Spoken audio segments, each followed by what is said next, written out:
2:30 p.m. Eastern. A full-scale mock-up of a key component of NASA's newest spacecraft hit the road at the Langley Research Center in Virginia, bound for the White Sands Missile Range in New Mexico. Along the way, the LAS Pathfinder made stops at several museums for public display, including the Adventure Science Center in Nashville. The LAS Pathfinder is a mock-up of the launch abort system for the Orion Crew Exploration Vehicle that'll return astronauts to the moon. There's a lot of enthusiasm here today. The kids were excited to see this Pathfinder and what's leading to future space hardware. And they're of the age group that they're the ones that's going to be going to the moon and Mars and beyond. Pathfinder will be used at White Sands to support the first flight test of the Orion's launch abort system. The launch, called Pad Abort 1, is scheduled for later this year. 4 members of the STS-126 crew paid visits to 2 NASA centers. Commander Chris Ferguson, pilot Eric Bowe, and astronauts Don Pettit and Heidi Marie Definition Piper first spoke with employees at the Glenn Research Center, where they showed highlights of their 16-day journey to the International Space Station last November. Okay, this is where the Soyuz and sometimes the Progress vehicles will dock. Marshall Space Flight Center employees also were treated to the presentation. At both events, the STS-126 crew answered questions and signed autographs for employees' children. In the spirit of Women's History Month, 2 Glenn Research Center employees were honored during a special Women's Advisory Group program.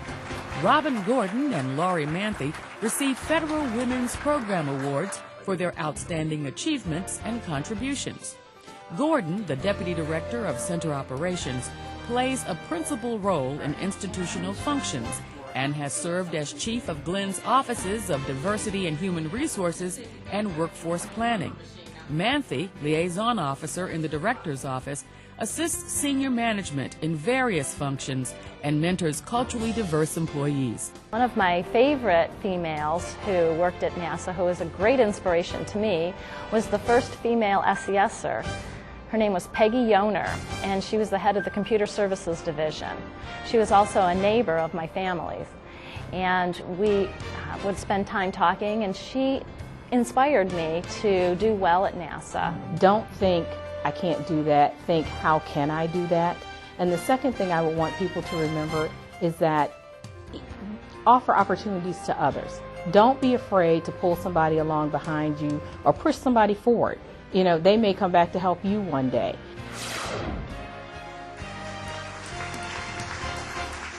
This dedication ceremony marked the grand opening of the McAuliffe Shepard Discovery Center in Concord, New Hampshire. The new 45,000-square-foot center will house 21st century interactive exhibits on aviation, astronomy, and earth and space sciences, and a variety of science and engineering programs. We've accomplished a great deal in exploration and in science because of those people who are willing to be first. The first person in space, thank you, Alan Shepard. The first teacher in space, thank you, Krista McAuliffe. I think this Discovery Center will inspire that next first person. McAuliffe Shepard Discovery Center is named for 2 New Hampshire heroes. Krista McAuliffe became NASA's first teacher in space, selected from 11,000 applicants. The Concord High School teacher perished, along with her crewmates, aboard Space Shuttle Challenger. The Discovery Center features the newly transformed and expanded state-of-the-art Krista McAuliffe Planetarium. The Mercury Redstone rocket at the center's front entry honors the legacy of the first American in space, East Derry, New Hampshire native Alan B. Shepard. One of the original 7 Mercury astronauts, Shepard, as commander of Apollo 14, also was the first golfer on the moon. Miles and miles and miles. The U.S. Navy honored one of its own when it christened the USNS Wally Schirra at the General Dynamics NASSCO shipyard in San Diego.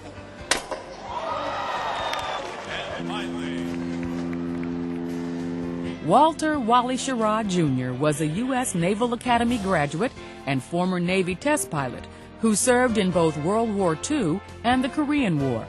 Schirra was an original 7 Mercury astronaut. On October 3, 1962, he became the 5th American in space.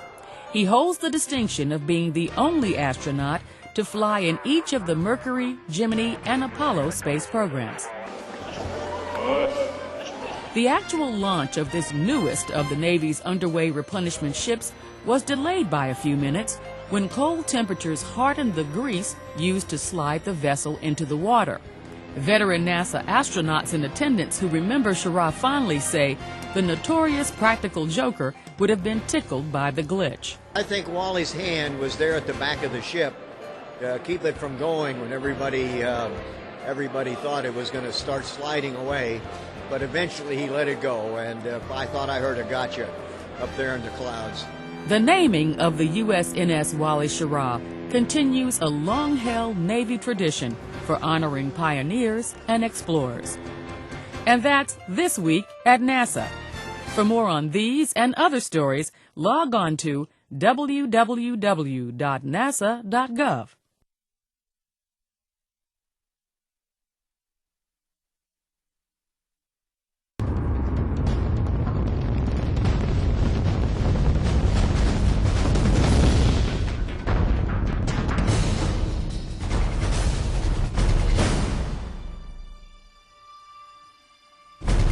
Hey there, welcome to NASA Launchpad. I'm your host, Amber Whalen. What does this, and this all have in common? Well, yeah, they're all satellites. But I'll bet you didn't get this one. They all use LiDAR instruments. LiDAR. Didn't see that one coming, did you? Now, I know we've kicked the term LiDAR